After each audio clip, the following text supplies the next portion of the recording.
Welcome, everyone, to the Rolldown podcast, a TFT esports podcast where we talk about everything that happens from grassroots to the pro scene, from the couch to the crown. We have it all. I am one of your hosts, CLE, joined by the magnificent, the fact finder, the soliloquy expert, Gangly. How are you? Wow.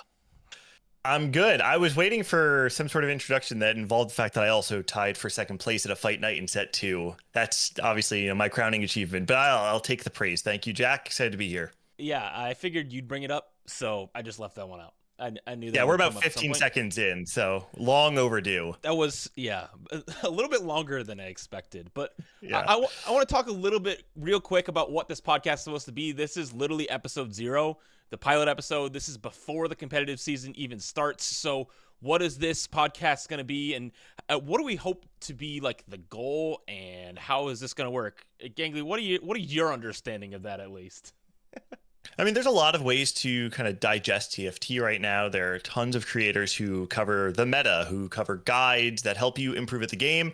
One of the parts of the scene that's lacking right now is a central location to find esports news coverage, thoughts, opinions, hot takes, interviews, whatever it is that you actually want to find in that sphere. I think for a lot of the old heads of TFT, many of us remember Don't Talk If You Don't Know with Bryce and Frodan and have such fond memories of that. And I think for me, the Rolldown is a podcast where we're, maybe not trying to fill that exact gap, that hole, but trying to do something similar, which is help bridge the viewer, the casual viewer, or even the casual competitive viewer into truly understanding the esports landscape in TFT.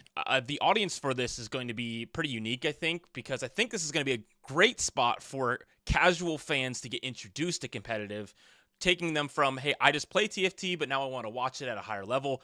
And also for the hyper-engaged, even the TFT pros that we're talking about, everyone loves a good tier list, loves a good conversation from their fellow competitors. So I think it's going to be a great spot, and the Rolldown will be all about TFT esports, from all the local events, which both of you and I have a hand in, but also all the way up to the Tactician's Crown and beyond. So it's going to be a great time.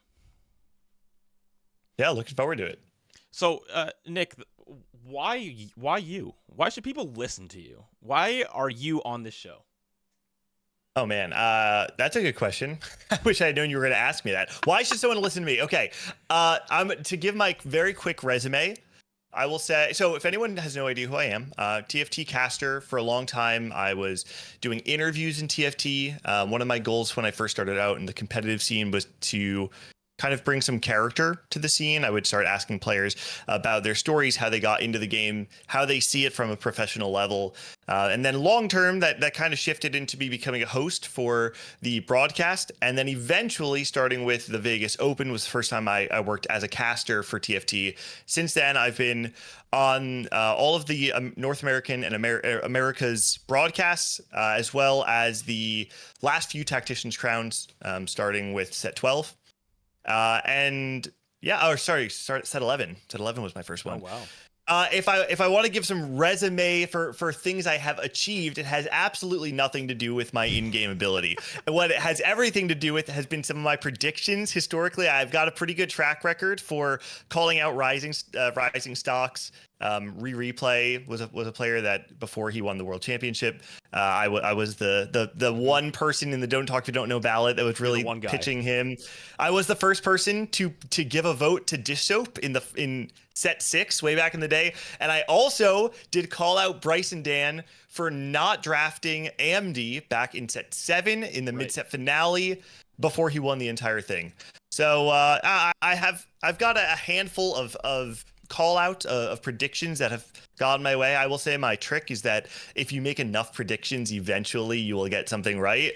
But we just will only remember the ones that panned out. Yeah, I like your revisionist history. That was pretty good. I like that a ton. All right, what about you, big guy? Well, yeah, I'm still the new guy on the block here. I just recently did my first Tactician's Crown broadcast, but I have very much been around since set 1. I've been playing the game since launch. I'm part of the League of Legends retirement home and really enjoyed TFT as a game. And I have reached Challenger multiple times, not all the time. I'm kind of washed. It's fine. But that's why I yap about the game now. I knew that I loved the scene and I loved the community. And so I started doing broadcasts for Aegis Esports, worked my way all the way up through all the things, and now get paid to yap sometimes. And it's wonderful. So been on the most recent Tactician's Crown, did EWC at TFT for the last 2 times as well. And did Digi-Duos and all these different things. And it's a roller coaster and a bunch of dreams come true. And you may know me for write-ups that I've done on Twitter or on Reddit or whatever about players. People you should be looking out for, dark horses. Most notably, this is my revisionist history, was Dank Memes. I was all the way on that train when he went to Worlds back-to-back times. That was fantastic. Who else was I on board with? Dahua. That guy. I like that guy. And was happy to write and share some of those stories. Were you a believer in Dahua because you thought he was going to do well, or because you really liked that he called out Dishsoap in his podcast? No, going into you were a full believer. Into regionals, I was a believer. Yeah. Okay. I liked. Anyway, we don't have to get into Dahua on this podcast, but his confidence was something that I believed in. So I was excited about him going in. And so now we're here to talk about it on a little more formal, in a podcast setting where it's going to be a little bit more polished, maybe, and also in video and audio. So if you haven't already and you're here listening this far in, you are already interested in this. So make sure you subscribe, you like, you follow, whatever you need to do to get notified for these episodes, because they will be coming out throughout the competitive season, and it's going to be a blast. All right, I think you want to just head right into it? I think we're ready to go. Yeah, let's tell people a little bit about what we're going to talk about today. We're going to go through some TFT headlines and hot takes for what's happening currently in Set 15. We're going to talk in depth about the new tournament format for Pro TFT, Tier 1, Tier 2, and all the things happening. Also going to talk about how there's going to be a new patch coming out for this and give you guys a little bit of our predictions for the entirety of the TFT Pro Circuit for Set 15. So it's going to be a good one. Let's jump in to our headlines and hot takes. First up, the TFT Paris Open, and all of the info has been released. Nick, are you excited? I mean, yeah, all of the open events thus far have been incredible. Both Vegas and Macau were revolutionary in TFT. Being in Paris is so powerful for the scene for multiple reasons. The first of which being that, if you're not familiar, the French TFT scene since the beginning, since the origin of TFT, has always been one of the strongest in the world. If you just look at the regional breakdown in the EMEA regional finals, there's always going to be a significant portion of their player base coming from France. So to be able to have players like Double 61, like Canbiz playing on their home turf, right? Have all these players that people have kind of learned to love over the years, even for non-EMEA fans. It's going to be really cool. I think EMEA has been long overdue for an international event of this scale. And so, yeah, it'll be a lot of fun to be embarrassed. Fingers crossed that you and I end up there too. I know. I am very hopeful. I will be there. No matter what, I'm going to be there. And it's going to be exciting because I can't miss another one of these. I did miss Macau.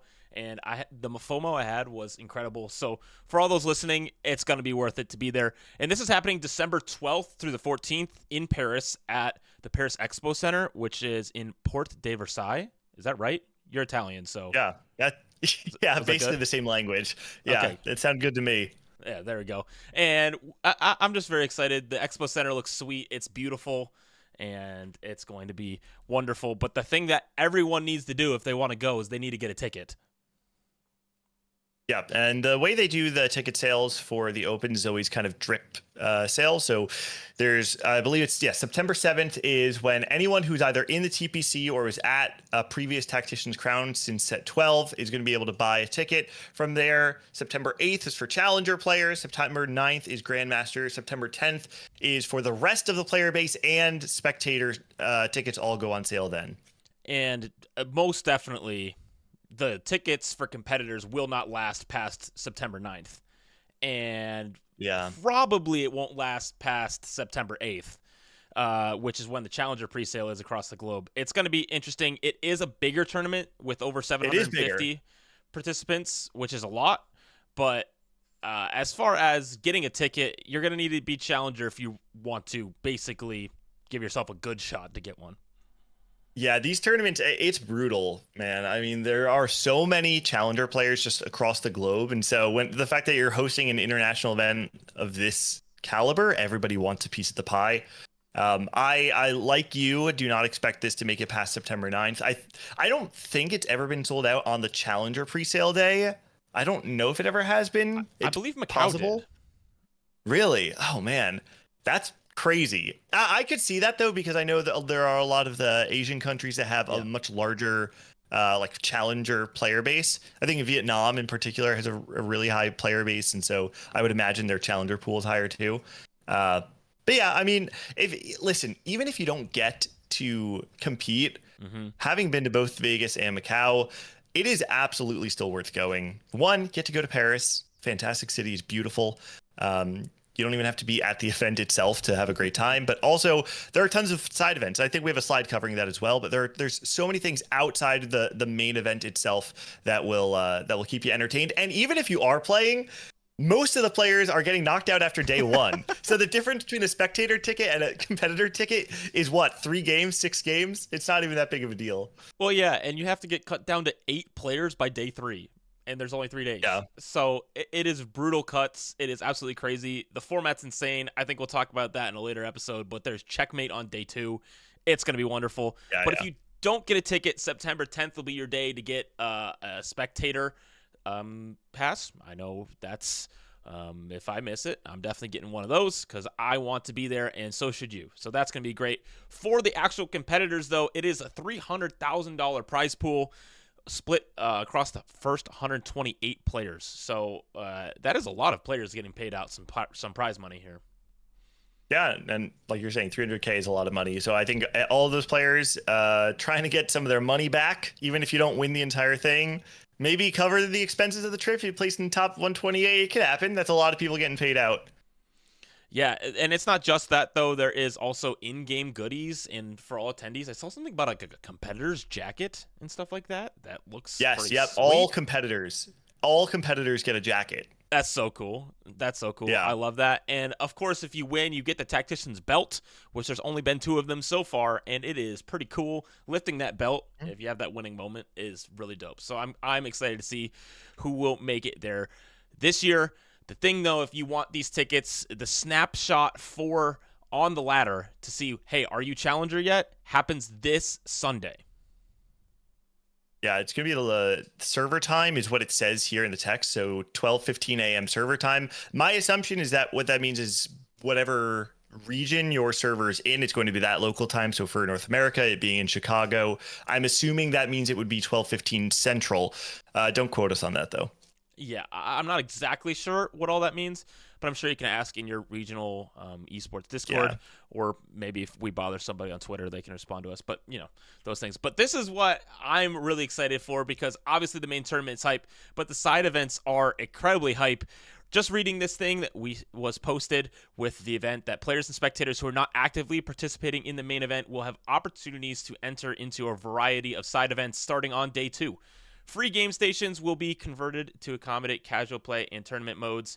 Tournament modes will include 4v4 and double-up formats. Casual play will include classic TFT carnival-style modes such as PvE mode, Mort mode, which who knows that is, Mastermind, and double-up.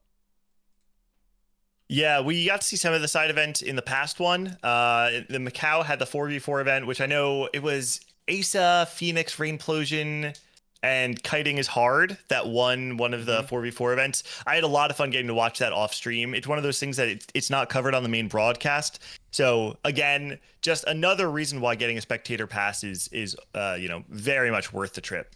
Plenty to do.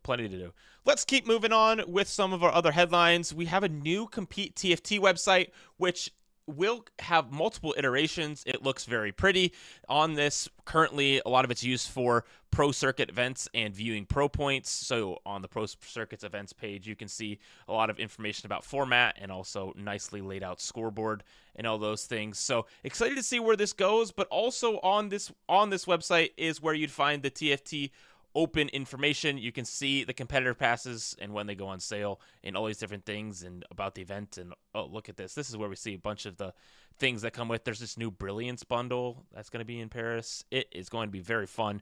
Lots of stuff about format too. So definitely something Yeah, to actually, check out. CompetiTFT.com. I hadn't seen the website. It looks really nice to be able to see the breakdown of the Paris Open. I did see the other one where it talks through the TPC. I've got a lot of hopes for this website. I think there's a ton of potential to be able to build out, the TFT esports landscape here. So I'm excited to see what Riot brings to the table. And it'll probably be our best friend as commentators who search for information every True. which way. So it'll be great. Talk a little bit about what happened most recently. The first tournament that was on Set 15 was the Esports World Cup. I was able to be there in person and share a little bit of the story. Weibo Gaming did take the win, and you know what the difference was, Gangly? I don't. They had a mascot.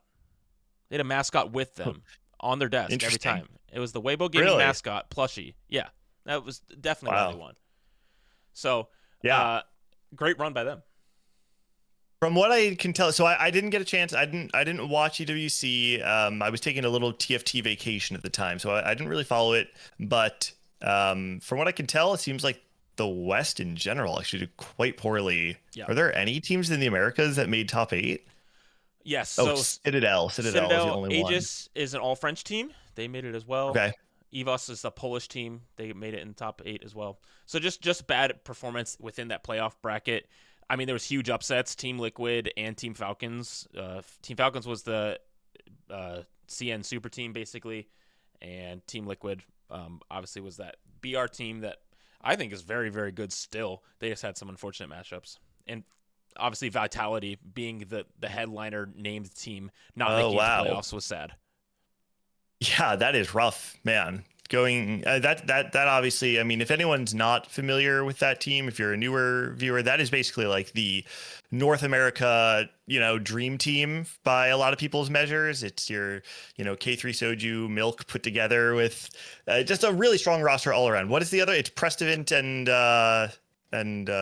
Prestivant Milk Soju. Prestivant Milk Soju in Setsuko. It used to be. Sorry. Oh, Setsuko, yeah, duh. Yeah, I mean, it's like just kind of pound for pound one of the strongest teams you could build in North America. It's like the one time that Milk goes out of his way to really try at the game too. From what I've seen online, it seems like he really does prefer the 4v4 over the free-for-all format. So getting to see Prime Milk is always a lot of fun. Bummer for them though. That's definitely that's a pretty big upset, I think, for a lot of fans. Yeah, the playoffs definitely were not the teams that everyone expected. We did a tier list predictions as commentators, and they were completely wrong because of what we did end up having. But it was a great event. 4v4 is a very fun format to watch and talk about, and also it's just quite complicated because it makes it so that 4 people in an individual type game need to work together. So, yeah, it's a good time. Moving along with the most talked about thing on Twitter this whole set, the wave theory. Gangly, I know you haven't played too many games of this set because you got a little vacation in, you did all these things, but have you experienced the wave? Yeah, okay. So we need to break down what the wave theory is. First off, I'm going to spoil this. I am not a wave theory believer. Come on, That said, I have experienced what people believe to be the wave. Can you give a quick breakdown, Jack, of what wave theory is for anyone who may not be familiar?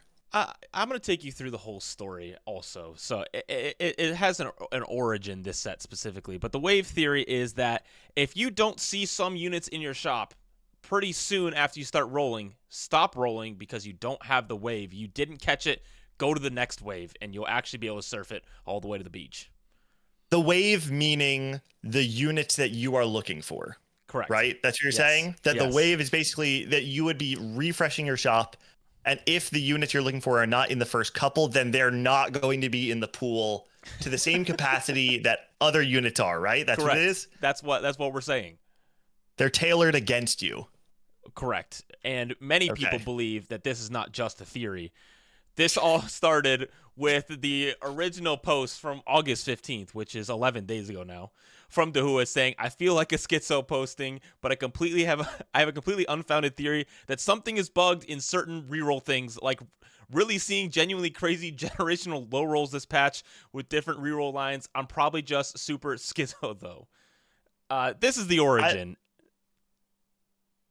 It's all right. So first off, the fact that it's Dehua, like this guy cannot talk about anything without making the entire world listen to him. This guy opens his mouth on one podcast and said Dishsoap is washed, he's going to get rocked at regionals. He opens his mouth on Twitter and the entire world bends to his will, where they're now just confirmation biasing themselves into believing this conspiracy. Well, speaking of the whole world responding, Mortdog spoke up. And he said, I've seen lots of reports like this set. Normally, I'm pretty skeptical given how people perceive random, but given the volume of reports, we're trying to investigate this. So far, we haven't found any issues, though. And he asks for some VODs of games where you feel like you experienced this. And he said, that being said, even if we're ultimately find nothing is wrong, that won't matter. There's some improvements that we can make to experience the perception around it. And this is where the discussion really started to spawn because people started coming out with more evidence. QR's Tanner, who is a TFT 4v4 coach, who was actually at EWC as well, and very, very connected within the CN scene, started posting some videos that were very, very convincing. Okay, I saw a video that QR's Tanner posted that Rainplosion responded to. I don't know if you, I'm assuming we don't have that this specific video, but the video was a person with 100 gold on level 9 rolling for Varus over the course of 3 turns, and they roll 100 gold and never find Varus. Here's the problem.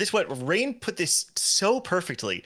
The video itself goes against what wave theory is implying, which is that in one turn you have a specific set of units, and if your unit is not in that wave, in that pool, then stop rolling.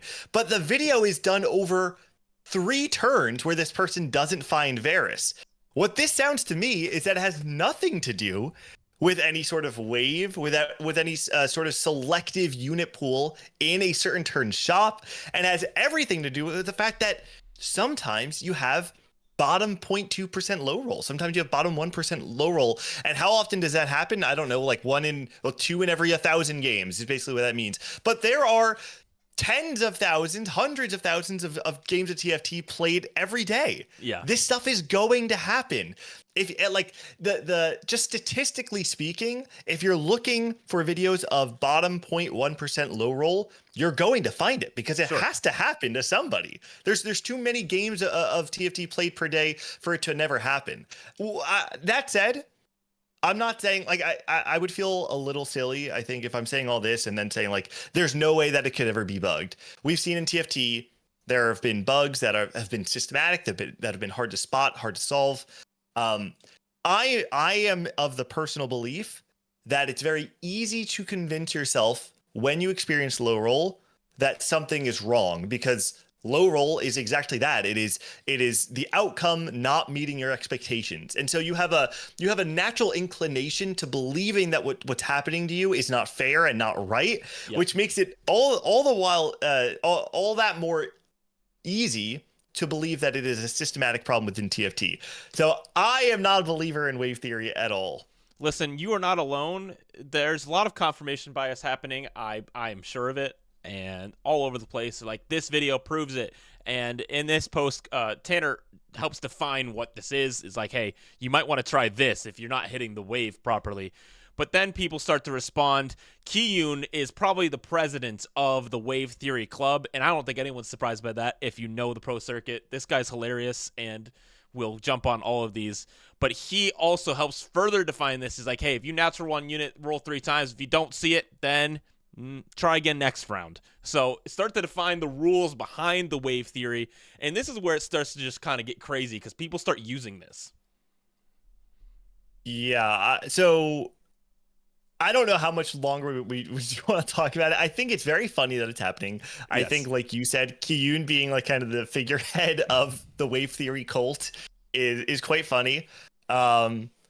Listen, maybe it's possible that something is happening in the back in the back end, but I can't buy it. Yeah, to put a little bit of the bow on this, the opposition in this case for non-Wave Theory believers is definitely Dishsoap, who's just saying that, hey, there's less money in the game, so it's going to start feeling like these shops are bugged, and people are going to start thinking that this Wave Theory is real.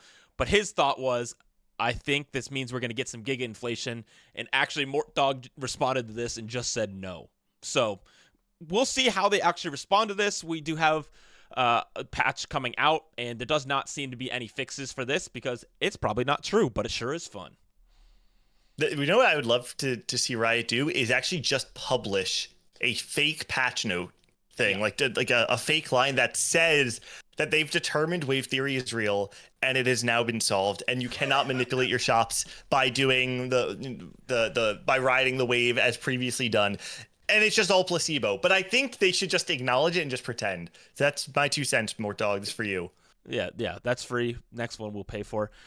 But let's talk about a little bit of the meat and potatoes of this podcast now that we've gotten through wave theory, because it is important to talk about it. It's been causing waves in the scene. Okay, that's a really bad joke. Let's keep moving. The competitive roadmap for this set 15 for KO Coliseum, has been released, and it is full because there's now a new tournament series coming about. Set released July 30, and from there we have so many things to look forward to. Yeah, so the introduction of TPC, the way they kind of did it was by adding another layer on top of the pre-existing format, right? So in the past, we've had Tactician's Trials, which were an easier, still difficult to get into, but easier tournament to get into. Tactician's Cup, which is more elite. It all kind of changes depending on what server you play on, like what the qualification requirements are. But now on top of that, we have TPC, which is this franchise group of players based on the top 28 of the previous regional finals, and then 4 invited players. And so that kind of pushed the Tacticians, Trials, and Cups down to each be more what is the word? A little just easier to get into, lowering the barrier of entry into the competitive landscape. But we're going to have more tournaments this set than ever before. If you're watching on the YouTube version, you can see this for yourself. For podcast listeners, I don't think we're going to go through all of the different events, but you can find this roadmap on the CompetiTFT website, I'm pretty sure. And if not, just go check out the YouTube version to see this. But it's a packed set. Pretty much like, what does this look like? Three weekends a month are pretty much full of something up until the Tactician's Crown, November 14th through 16th. Yeah, it'll follow basically a pattern of, hey, there's a TPC event, then there's a Trials, then there's Tactician's Cup, and then there's another TPC event following that, and then it'll go. The next time it'll be TPC and Trials running at the same time, followed by Tactician's Cup, and then it's already time for the regional finals. So there's only 2 Tacticians Cups. There's 3 TPC events. And then the regional finals is now 2 weekends. We'll be talking about a bit more about that. And then finally capped off by the Tactician's Crown. But looking a little bit about how players move through, because this is a lot of what we're going to be talking about later with our predictions, is the TPC and the Trials and Cups all work into each other to go to the regional finals and then move to the Tactician's Crown. And I think the most notable thing is that there's a lot on the line for these pro circuit tournaments, because the winners of each of the 3 cups will be punching their ticket directly to the Tactician's Crown. Yeah, and I am assuming this, and it doesn't say this in the graphic. My assumption is that if you win an event, you are automatically qualified to the Set 16 TPC. I don't know if that's true or not, though. In my head, it would make sense. It would follow that if you qualify to Tactician's Crown, you would qualify into the Set 16 TPC. But maybe there is a world where if you win the first and then you bomb out of the next 2, I don't exactly know. We have to see at that point. I don't think they would want that to happen. So it would make sense that that would be the case. I don't know if they get a ticket punched. I'd imagine they get a ticket punched to regional finals as well as the primer event for Tactician's Crown. But then then there's less spots for other people. I don't know, man. I guess this seems a little tricky. It's in the rule book somewhere. I just don't know it. Sure. Yeah. Well, I mean, as time goes on, we all learn a little bit more about the format. We'll determine whether or not that's real. Again, there's just a lot of stuff going on here. I don't want to just go through every single detail here. The things that stand out to me personally is that now regional finals is a 2-week event. Yep. And so you have 32 players in week 2, all of which will qualify to the Set 16 TFT Pro Circuit. But that first week, 56 players, which come from the lower end of the TPC. And then you have 20 players from the TPC throughout the set. And then you have 20 players from the Tactician's Trials and Cup. and then you have 16 players coming from ranked ladder. And so this is the most even spread we've had of qualification methods into the regional finals ever. 16 players coming from ladder is a huge number, especially considering the fact that most of those players that would normally qualify into the regional finals via ladder are currently in the TPC. All your ladder demons, right? Your Setsuko, Weijin Iverson, Dishsoap, you're kind of like big three. Even Darth Nub. Darth Nub is one of those players that like doesn't normally qualify in through tournament results, but rather qualifies in through ladder. He's already in TPC. So we're going to get a lot of new faces via the ranked ladder, in my opinion. And I'm curious to see how that's all going to shake up. And then for the cup qualifications, correct me if I'm wrong. If my understanding is correct, it is the top 10 players from each cup that qualify into the regional finals. So it's not about qualifier points throughout the entirety of the set. You can enter one tournament, and if you make it far enough, that one tournament run can get you all the way to the regional finals. Yeah, a lot of this is designed to stop the, hey, I have to play a tournament every weekend to try and make it to the Tactician's Crown. Now it's like, hey, have a good run. Then you can just study, you can focus, you can do all these things. And I think one of the biggest things, and especially what we're going to talk about moving forward, is these top 12 players from the Pro Circuit automatically punching their seats in Set 16's Pro Circuit. And so the top 12 of Set 15 will have a huge advantage. One, going into the regional finals to try to make it to the Tactician's Crown, but also if they already lock your seat in for Set 16, you can play a little bit more freely. And that's going to be exciting. We have our schedule here on screen, and for those listening via audio, we have 3 cups, the first one being one that comes out this weekend, starting on Friday, August 29th. The Battle Academia Cup will be live, and then there will be ones coming up in the future. But I'm excited to get this kicked off and see what this looks like. A lot of this will be centered around the players and their POVs. They are required to stream, so that'll be very fun. You can watch whoever you want, and I'm sure there'll be a multitude of co-streamers as well. That's cool. I actually did not realize that every player was required to stream. This is going to be pretty revolutionary too, because I think there's a lot of players that have, because they're not big streamers, kind of get a little bit of an edge by not being required to stream. They get to kind of play in their own headspace, play in their comfort zone. It's going to put everybody on more even footing. Yeah, and it's going to be a great event because this brings back the regional format from last set as well. As far as the day 1, day 2, day 3 goes, day 1, 32 tacticians enter, and 24 will have the day 2, only cutting the bottom 8, and then they'll cut throughout the day. So they'll play 2 more games and then cut 8, then they'll play 2 more games and they'll cut 8, and so there'll be 16 left, and then they'll cut down to the final 8 for the day. And notably, the rest of the regions are now getting more checkmate format practice. So day 3 of each of these TPC events will be checkmate, and each of these day 3s will send someone to the Tactician's Crown. So these are going to be hype tournaments, more hype than anything we've seen during the regular season in TFT so far. I am pumped to watch.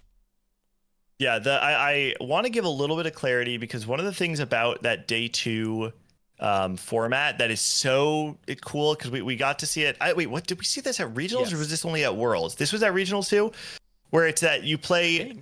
They play 6 games on day 1. The points carry over, and then after the first 2 games, the top 4 after 8 games total directly qualify into day 3. And that what that does is it arbitrarily makes the standings more close together.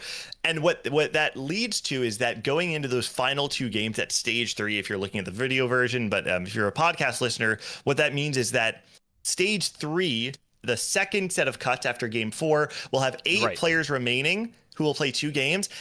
All 8 of those players will have a shot to make it into day 3. And so it'll essentially mean that no matter where in the tournament we are, there's always going to be something on the line for the players who are competing. This was done, I think, largely as an effort by Riot to remove any sort of incentives for win trading or unfair play. And what it's ended up doing as a spectator is it has made every single game feel like fire. It's incredible. So excited to see this play out for TPC.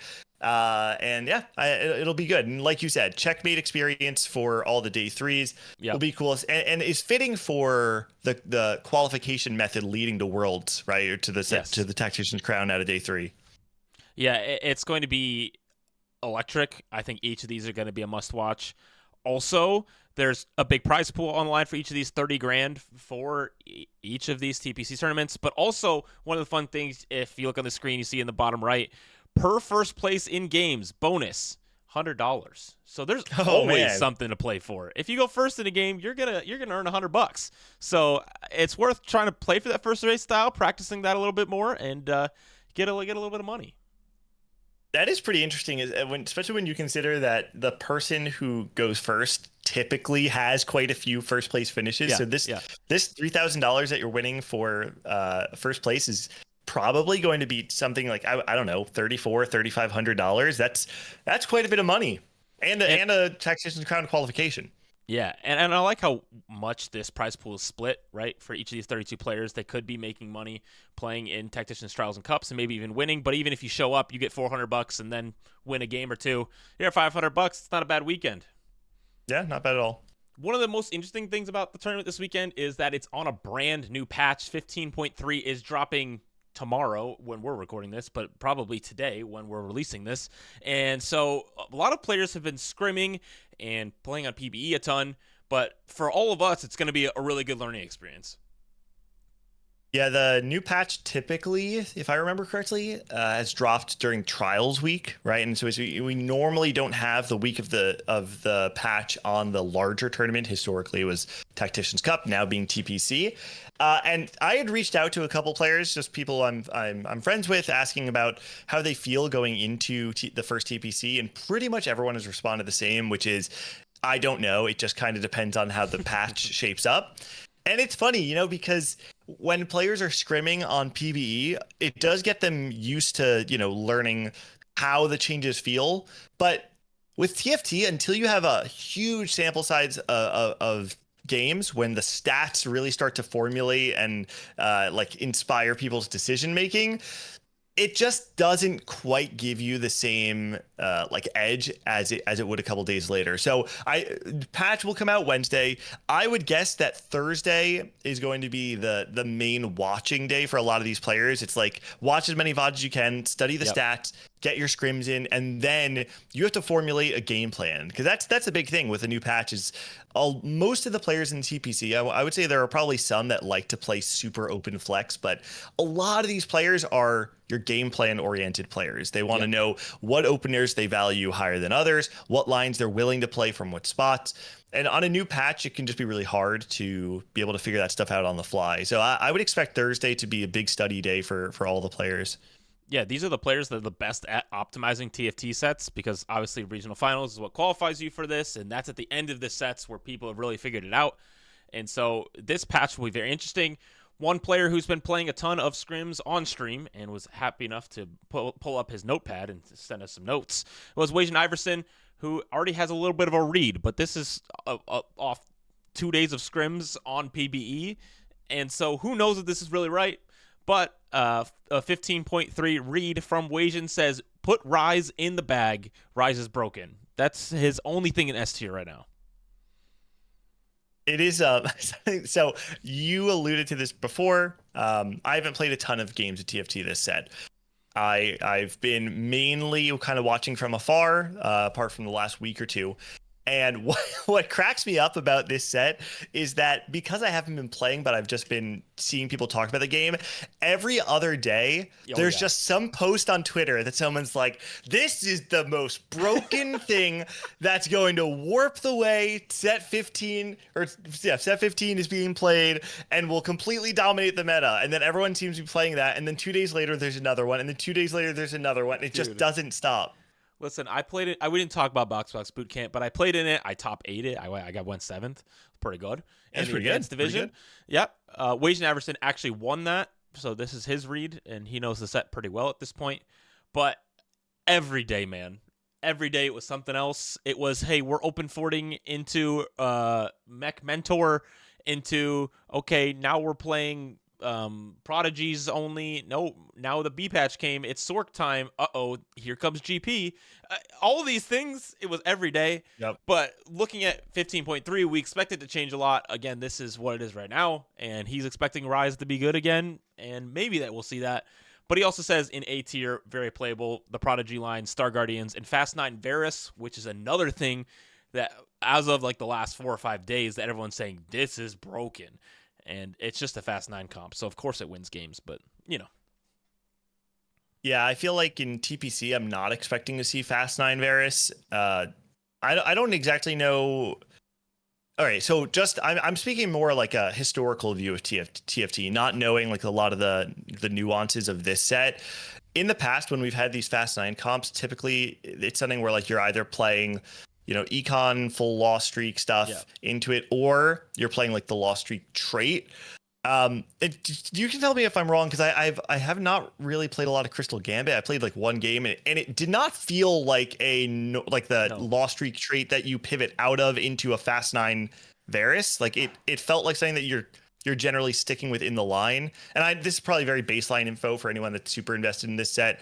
But for me, it was like, I actually don't know if this thing you're like full loss streaking Crystal Gambit into Fast 9 Varus. And when you're not playing solo queue, it's just a lot harder to find that same edge. I mean, we saw at the Tactician's Crown, how much did we talk about Boombot Fast 9 at Tactician's Crown this past set, which from what I can tell seems to be was a more stable version of like the Fast 9 comps that we've seen in recent history. Right. And it did not perform well when everybody is an elite player, because it's just so much harder to get to that stabilization point where you're winning out versus the average solo queue game. So even though Fast 9 Varus is an A here, my gut tells me that Fast 9 Varus is going to be something that's more like B or C if it's played in tournaments, specifically in TPC.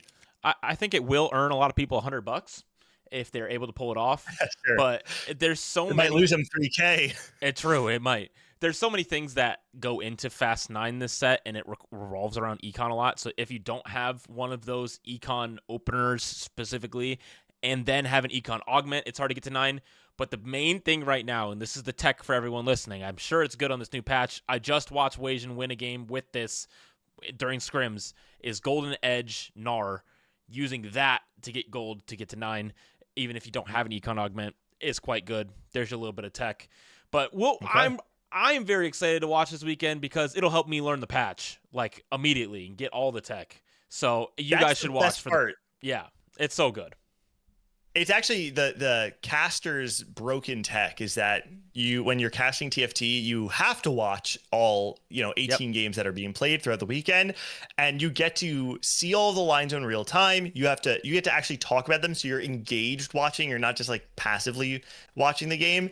And by the end of the weekend, you are just 3 times, 4 times more comfortable in the patch than you were beforehand. So yeah, that is a real tech. There's no official broadcast for TPC, but I'm sure Frodan's going to be co-streaming it. I'm sure there's going to be a bunch of co-streamers actually, but of course Frodan, the kind of biggest one in TFT.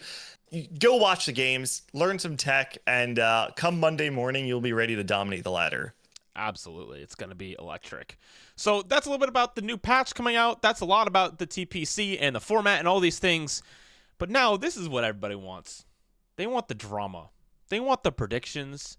They want to know who they can go to their friends and say, this guy's going to run TPC. Let's do some predictions here, Nick. We have a tier list maker that I was able to make, and we'll head over to that. Now, if you'd like that is in the description below. You can make your own tier list. Please tag us in there at CLE_TFT and are you just Gangly underscore?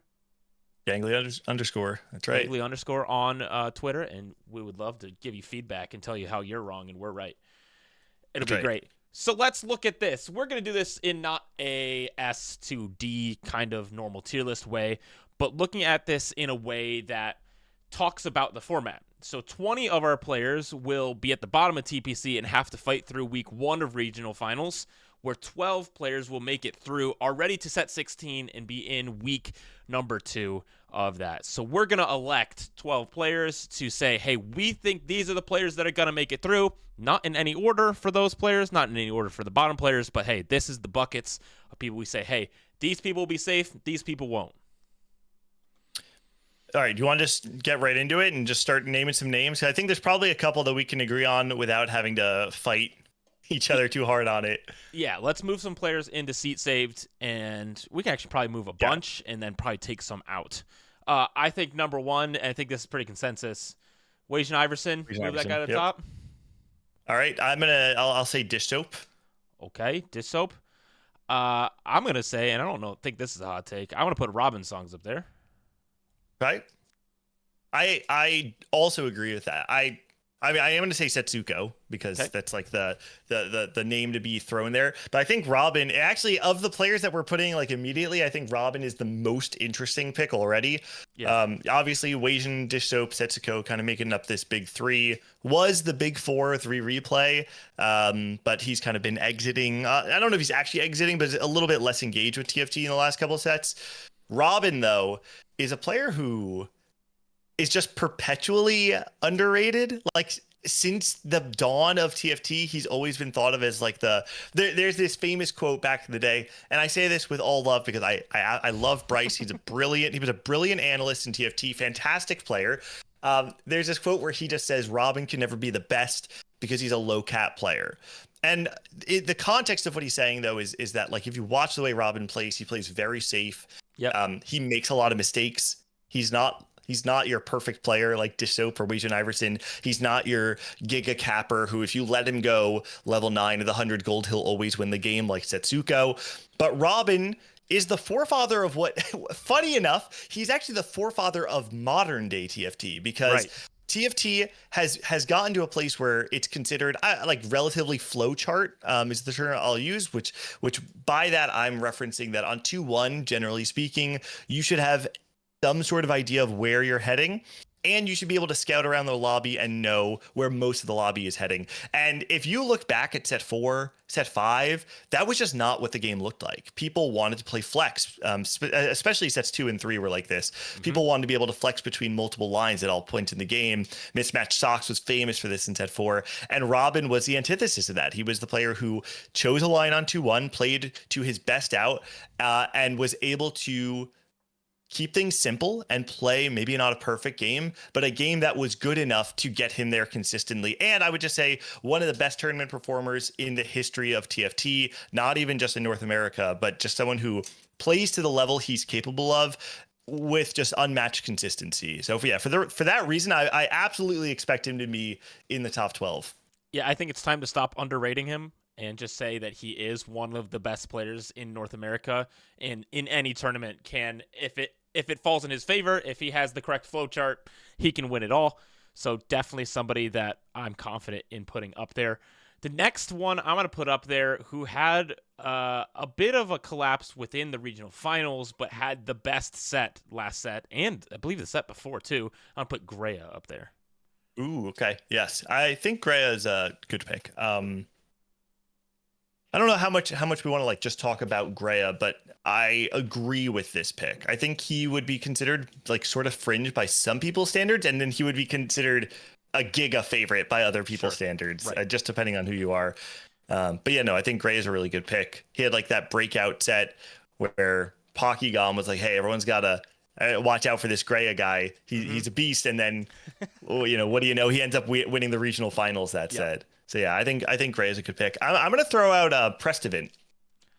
P God, why are you throwing out Prestivant? I feel like he very much so is a great player, works really hard, but maybe the tournament results haven't really spoken for themselves. What do you have to say for that? Oh, I actually think so. I'm off the top of my head, I'd have to look at the stats.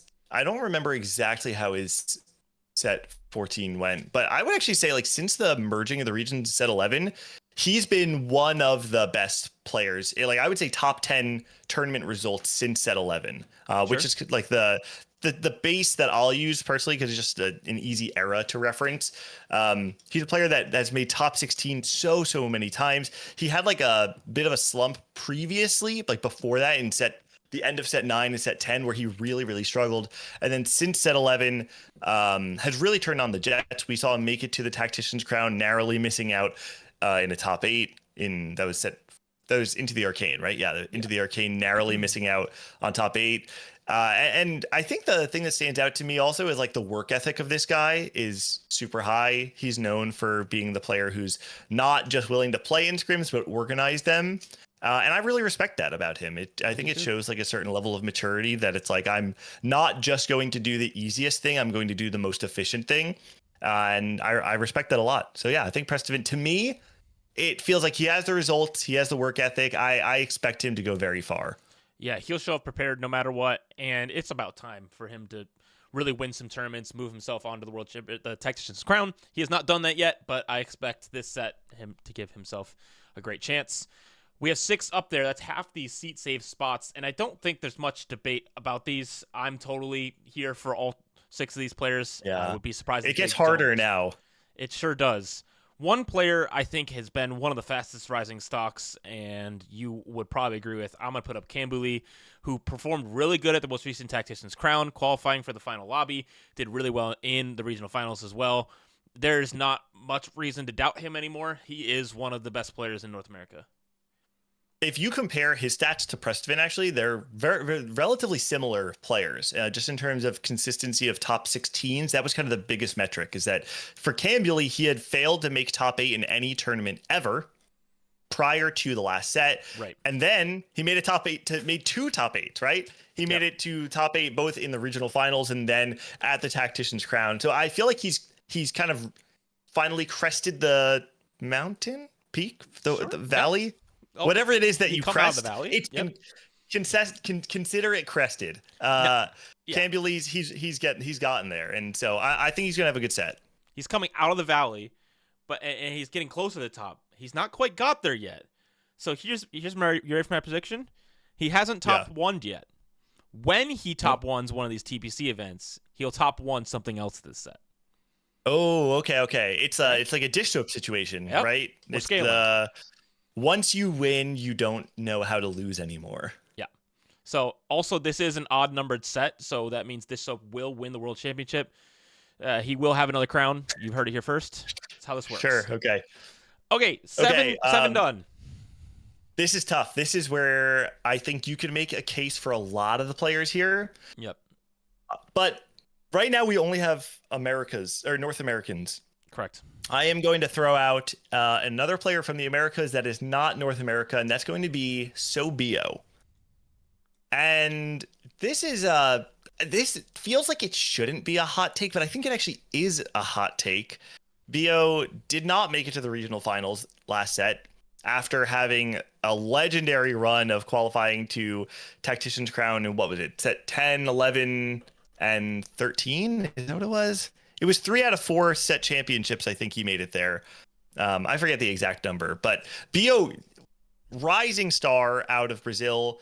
If you consider Ego Illusions to be the biggest winner of Brazil since the merging of the regions, I think Bio is right behind him. I also just love watching him play. He's like, wear your heart out on your sleeve, have fun with TFT, and make sure other people are having fun too. His tournament results last set were not there. This set, his solo queue stats are not super inspiring. They're not bad, but they're not like it's not like he's smurfing on the Brazilian solo queue ladder, but he clearly knows how to perform in tournament. And if history has shown us anything, it's that Bio needs to be considered a very dangerous threat in tournament. 100% agree, and I think that they deserve the slot that they have in this tournament and are going to show up.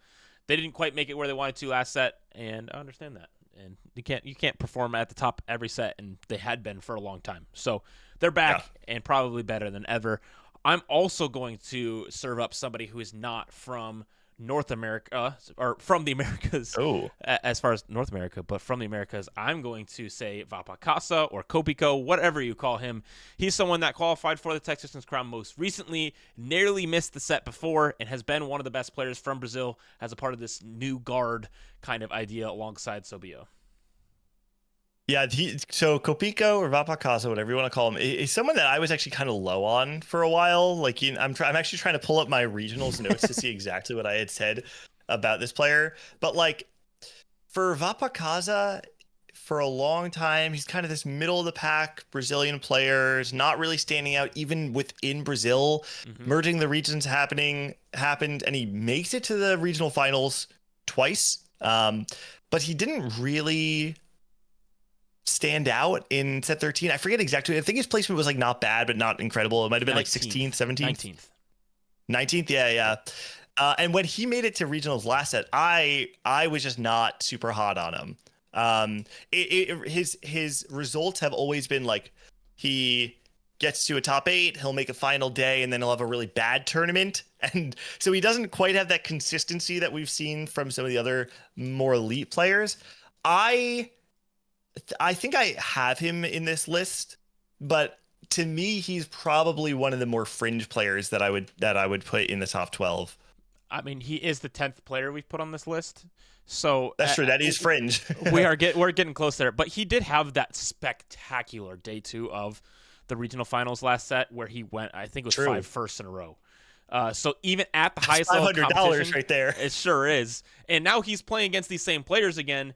The thing that's the major identifier for me of players that are like, hey, these seats are going to be saved is, hey, how do they not just perform on ladder? How are they not even just historically, but recent tournament performance? These are the same players from regional finals last set.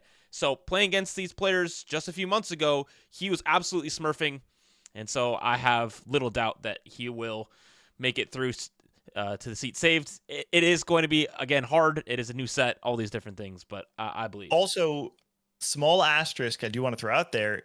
I don't have the exact number, but Kopiko did not do well at Tactician's Crown. No, he was one of the. I think he got eliminated in day 1, actually, if I remember correctly. Yes. Yeah, 36th place. So I have a hard time rating players super highly when they don't perform like on the big stage. That said, like, it's not really fair for me to say that when he smurfed on day 2 of regionals and then, qualified into the Tactician's Crown. I will put him in this top 12 as well. I'm totally fine. I'm not going to fight you too hard on this.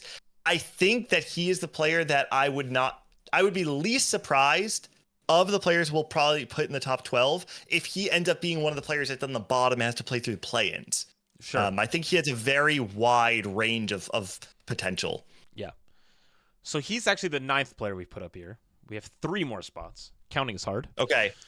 I'm gonna nominate Broseph. Okay. Broseph TFT. Probably the fastest rising stock in content creation in TFT. Yeah, true.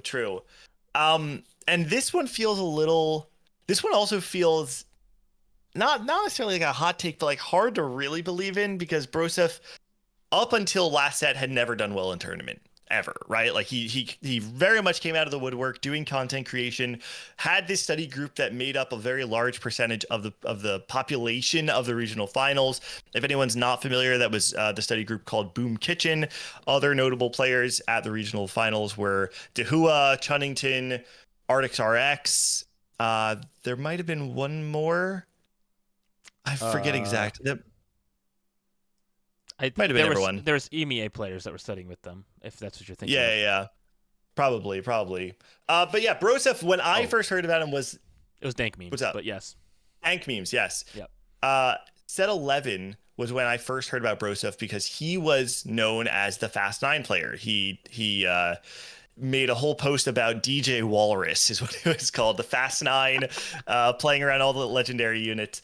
And at the beginning of set 14, he did something relatively similar, where he was playing like this Lost Streak amp board, and then going into the regional finals was in this study group of like full Lost Streakers. So it felt like he kind of lived within this mold, but was the figurehead of that philosophy of TFT.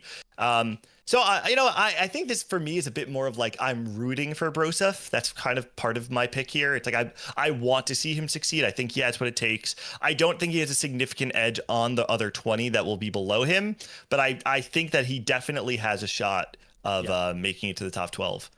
And I think that's a great shout. Go ahead.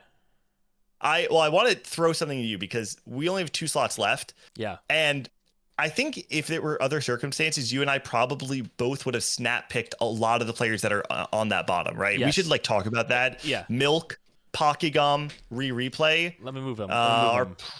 So Replay, we're looking at. Yep. Pocky and Milk. Pokegum. Is there anyone else? Probably not. I think it's just those 3 that, like, under other circumstances, there's like no doubt in my mind that they would be in the top 12, and they would probably all be like top 6. I would pick them right after Weijin, Dishsoap, and Setsuko. So why do we not have these 3 players on this list? So I'll talk about Milk real quick, because he was just at EWC, had a more disappointing showing than what they were expected to have, not making it to the playoffs. and is currently just exploring over on the other side of the world. He is not played very much TFT since EWC. I don't even know if he's going to be home for the first week. So he's just not someone that is locked in, and the milk when he tries definitely applies to 4v4, but maybe not to the TPC early on in the set. So I'm not expecting too much from him. And so I think that's the case. And then the other two, you can explain, they're kind of in the same boat. Yeah, I mean, I think all three of them are relatively similar, where it's like, if we're talking about who are the potential best 12 players, all three of them are in there, no doubt in my mind. From what I could tell, just doing like some research on LOL chess, I don't think Replay or Pocky have been playing the set. Like I couldn't find accounts that had any games played, and it's also a little hard because they're always changing their names because of like team changes and stuff. So I might have been looking at their old accounts. Pocky has had like his Pokygom account, but then the Gami Mama whatever thing, I don't know. And same thing with Replay. So I think that if any of these three players decide to try after the first cup, I would change my list and put all three of them in there. Until that happens, I have to believe that they are going to continue on the path they're on currently, which is they're in TPC. Maybe they can use baseline knowledge of the set and high roll a little bit and stay out of play-ins and get their spot. I just don't really believe that that's going to be enough in this field. But Replay and Pokygom are two personal favorites of mine. I would consider them both friends. Pocky has been like my favorite player to watch in TFT for a very long time. And so it's a bummer to not see him like really, really trying, because like Milk, I know that Pokygom has one of the highest ceilings in the Americas, like bar none. I think that Pocky could be in the conversation of like the big three, big four, if he was as consistently competing in TFT as those other players. And Replay, we already know his ceiling, previous world champion, has been kind of slowly getting less engaged with TFT. And if he's not actively competing, and I hope I'm wrong that I didn't see his active account, but if that is the case, I don't see a world where I can still justify putting him top 12. Yeah, it's really hard, and especially with just 12 is obviously not even half, right? That's less than half. It's just hard to put them up there, especially we don't have a lot of information on where they're currently at and all these things. But to finish this off, there's 2 spots left. I would like each of us to pick 2. So move 4 people up there, and then move 2 of them out through discussion. So I'm going to put up 2 first. Go for it. You go first. You ready? Yep, go for it. I'm going to put up Bobster. Oh, man. Who am I going to put up second? And Toronto, Tokyo, Arcjow. Okay, I have 4 that I'm thinking about. Now, I will say, so the 4 I'm considering right now are Kurum, Marcel, Soju, and Philip. I'm going to put Marcel and Kurum in as my 2. Yeah, I feel pretty good about that. All right, we need to remove 2. Okay, I'm assuming we're both, it sounds like we're in the camp of saying that the 2 that we're going to remove are most likely going to be Bobster, Toronto, Tokyo, Marcel, or Kurum, right? Is there anyone else on this list that you are willing to consider removing? I don't think so. I think it's got to be 2 of these 4. Broseph is the only one I'm kind of on the fence about, to be honest. I could see that. And just because of not having a lot of longevity, but I'm not sure that matters that much because it's now, right? We don't need to worry about the past. We can keep moving forward. I do want to say this. I think Marcel is an excellent pick. I very much value him. He was a coach for the Citadel roster, and I think that was the difference, one of the differences in why they did fairly well, especially they went undefeated in the group stage at EWC until they met in their quarterfinal matchup and didn't have those matchups were the worst. I mean, they were so low roll. Anyway, I think he is a wizard at this game. He has shown some consistency over the last few sets, and I think he's going to prove to be quite good at this. He's incredibly smart. So he was a data scientist, I think, for Google, all these things. Of these 4, Marcel is the person I am least willing to remove. Agreed. He is the one of these 4 that I think I'm Yeah, it would be really hard to convince me. It sounds like we're both already convinced on Marcel. Let me tell you why my arguments against Bobster and Toronto Tokyo, and then you can give me your thoughts on Kurum. Toronto Tokyo is an incredible player, and he has had some high highs, making to the World Championship and Championship in set 9, I believe, where he came out of the woodwork for that regionals run. Since his set 9 regional finals, I don't know how many tournaments he's had that he has performed particularly well. He's made it 2 regionals a handful of times, but to me, Toronto Tokyo feels like a very form dependent player, like a Bosso skills in some degree, where it's like his community perception is really high. People love studying with him. People love like rating him highly in tier lists, but I don't know that he has the stats that really back that up. Even I have like my set 14 stats from last set where he actually did quite well. Hold on. I'm doing this live. My set 13 stats. Let me get Toronto Tokyo. Yeah, where he didn't actually even qualify to the cup for all the events, and the one that he did qualify for, his stats were not particularly. It was like pretty middle of the pack. I think Toronto Tokyo is someone who could do well, but has not consistently performed across enough sets to make me believe that he's an elite player. Unlike someone like Kurum, who despite having a slump, people forget like Kurum is along with Robin Songs, or maybe one behind Robin Songs actually. Yeah, but one behind Robin Songs of the player with the most final lobby appearances at a regional finals. Kurum has not only made it to regionals in more sets than not, but has performed well at more than not. Has been to the set championships twice, right? Let me check. Was it twice? Twice. 3 times. Yeah. Fates, Runeterra Reforged, and Cyber City. Oh yeah. I always forget about set 9. Yeah. So I don't know that Toronto Tokyo has the resume that shows the same level of consistency. Okay. And my problem with Bobster has always been his performances at large tournaments, and he did win regionals. That's the hard part. He won regionals last set, and then he makes it to Tactician Crown, and it felt a little bit like the old Bobster again, right? Like it's really hard. Even in the set that he did win regionals, it's not like he had been smurfing all set long. Even I have the stats right here. After winning the entire event, he was 16th in the regionals field for AVP. After you count the stats of him winning regionals. So going into the regionals, he was like 22nd, 23rd of the 32-person field. He ended the set with a 4.2 AVP, which is not bad. It's pretty middle of the pack for a regionals field. I think he clearly has what it takes to do well. But if I had to put, my money on somebody, I just don't. Bobster's been so volatile that it feels like a very risky pick. Okay. And Kurum, on the other hand, to me, feels like a safer bet. All right. Okay.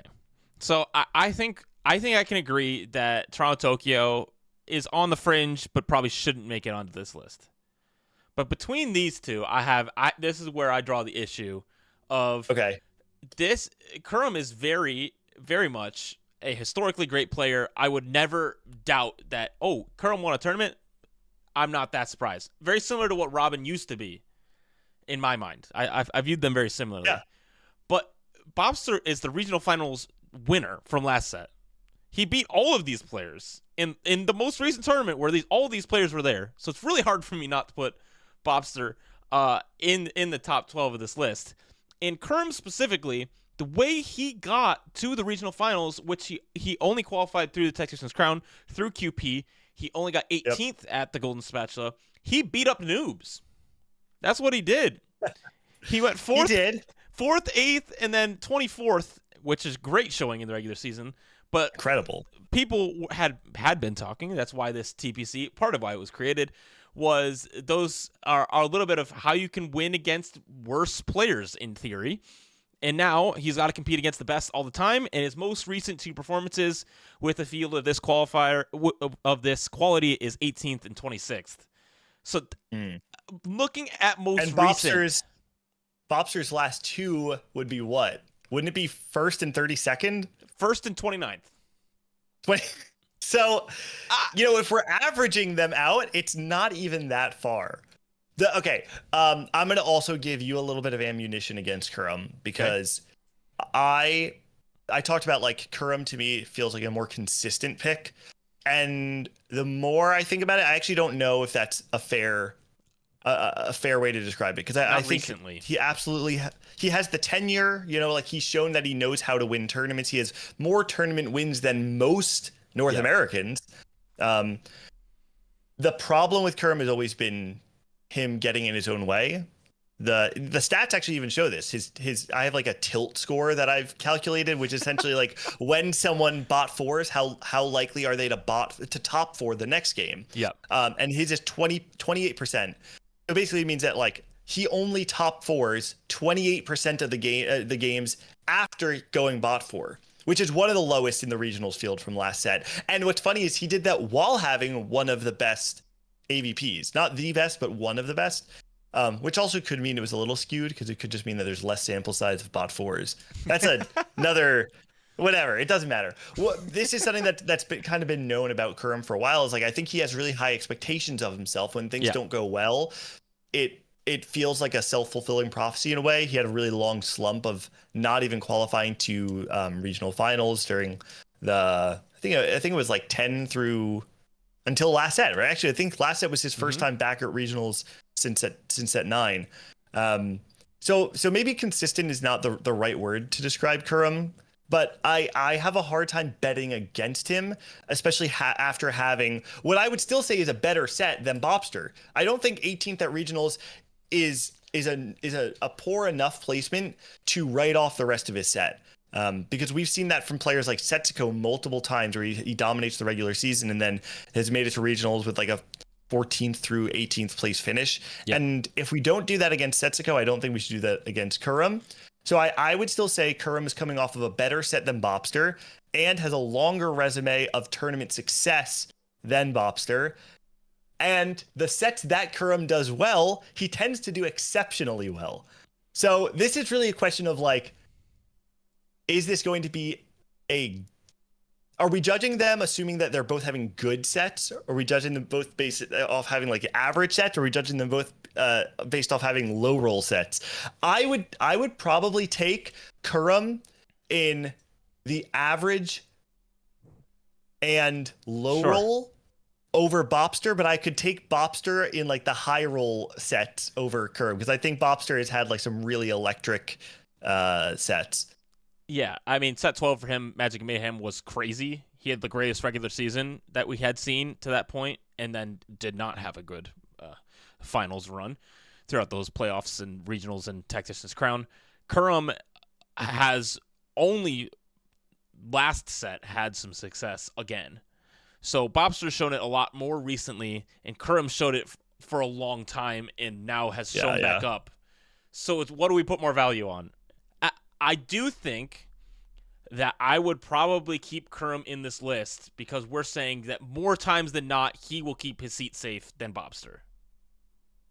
Yeah, You agree? I think so, because it's hard, because I'm saying like, I'll take Kurum in the low roll stuff. It's more that I don't believe in either of these players when they low roll. I don't think either one is low roll resistant, and that is very hard in a format like this. But I'm going to say Kurum over Bobster. Okay. This is complete then. We have our 12, 4 people saying seat saved, and then the 20 down below. We think we'll fight through that regionals format.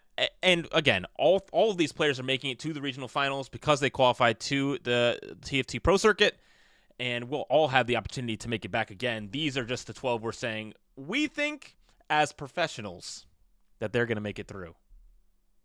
I want to take a second and have each of us nominate one player that's in that bottom 20, though, that we are either expecting to see like have an upset or just like generally rooting for. Do you have anyone off the top of your head?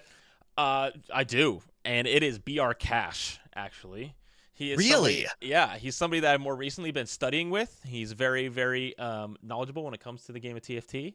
And I think he's got some unique angles that will surprise some people. I wouldn't be surprised if he showed up and was like, oh, this Cash guy's at the top of the leaderboard. How did that happen?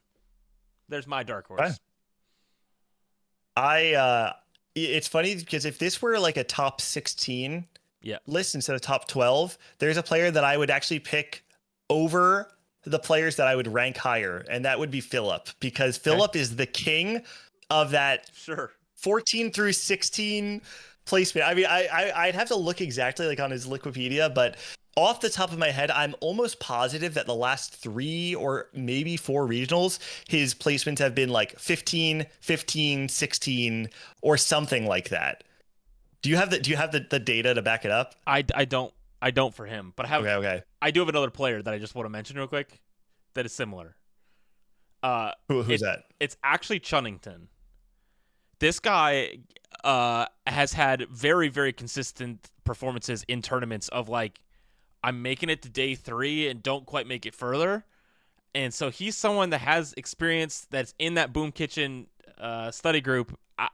I would just look out, because if he gets some good spots and gets there's luck in TFT. There's waves and all these things.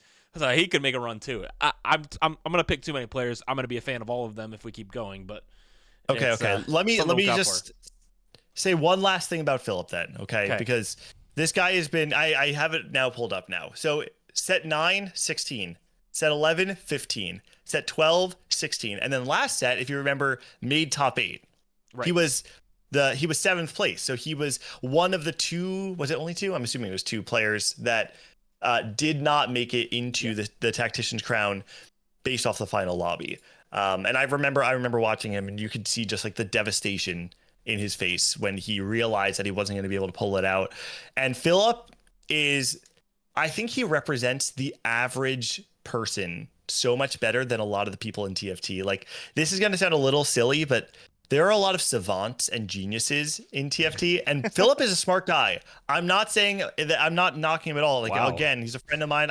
I love this guy, but I think one of the charms of Philip is that he's like a normal guy, that this game, I don't think it comes as naturally to him as it does other players that have made the TPC. He works really hard to keep up with the field, and he won a tournament back in set 11, and the way he did it, even having like a really big misplay in the moments of winning.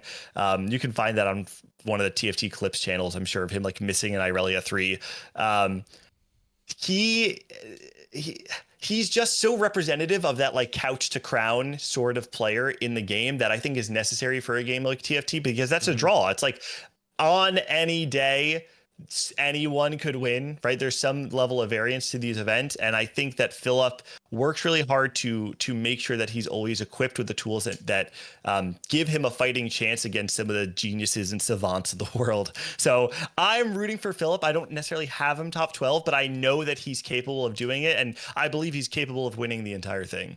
I don't disagree with you. He shows up at the most random times and is just an absolute beast. So I'm excited to watch each of these players uniquely. So many of these players are brand new to regionals last set, and now have a shot here to really make a name for themselves in the biggest tournament of the regular season.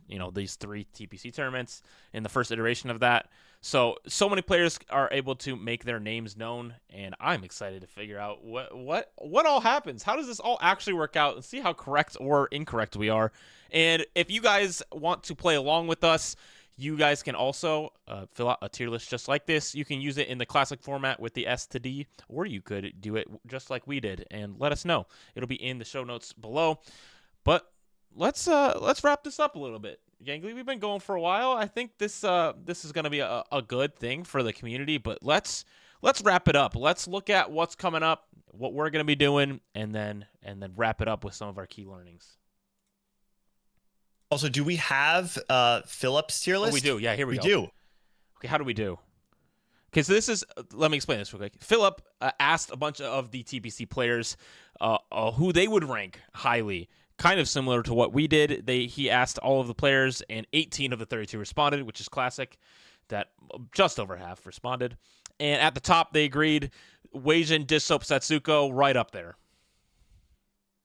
Yeah, hold on. I'm actually looking at this. So their top 10, we can read it out loud for podcast listeners, is Weijin, Dishsoap, Setsuko, Robin, Cambuli, Kurum in 6. Oh, interesting. Greya, 7th, Prestevin 8th, Vapakaza 9th, tied with Marcel also 9th. So they didn't go to 12 for like we did 12, but actually all 10 that are listed there are also in our personal top 10. Wow, we just have the most vanilla takes. Or you could say we are the top players are aligned with the casters. Right? We've influenced them. Maybe we just know what we're talking about. That could be the case too. I think the biggest difference here was that they have Kurum much higher number than 6. Yeah. Yeah, so they have high expectations for him. And that kind of tracks with the way we were talking about Kurum too, which is like we know that this guy's capable of winning events. We know that he's capable of doing well. If he doesn't get in his own way, he is an elite player. I am a little surprised by 6 though, because I actually feel like even when Kurum was doing really well, he, like Robin, was always kind of underrated. Yeah. So it's funny to see years later that Kurum now is like getting the respect when he actually has worse tournament results in the last few sets than when he was getting rated lower. But the players are obviously, they're probably watching his stream, playing him in scrims and taking their own, their own thoughts from that. Absolutely. So good list. I'm happy Philip's doing some of those things. He's also a player that is playing in this. And so it's going to be great to watch. And I love that other people are making content and thinking about these things as well. So let's go, Philip. Absolutely. We got to get him on. That would be fun. We got to get Philip on. Definitely. We'll do a review show, and if he wins, maybe we'll, that'll be an easy ask, right? He'll just hop right on. Yeah. So this is where we're currently at in the competitive roadmap. We'll update this each time to wrap up the show to see where we are. I have a little "you are here" on the screen for those audio listeners. Right before the Pro Circuit kicks off, there is that's going to be this weekend. Tactician's Trials happening the weekend after. There's also a sub-regional event this weekend. I believe signups are closed. You cannot sign up for that one, but sub-regionals can qualify you for Tactician's Trials and the Tactician's Cup, and anyone can sign up for those. So you could get into that spot. You could go from your couch to the Tactician's Crown if you have a good run. It is possible in TFT and is very fun.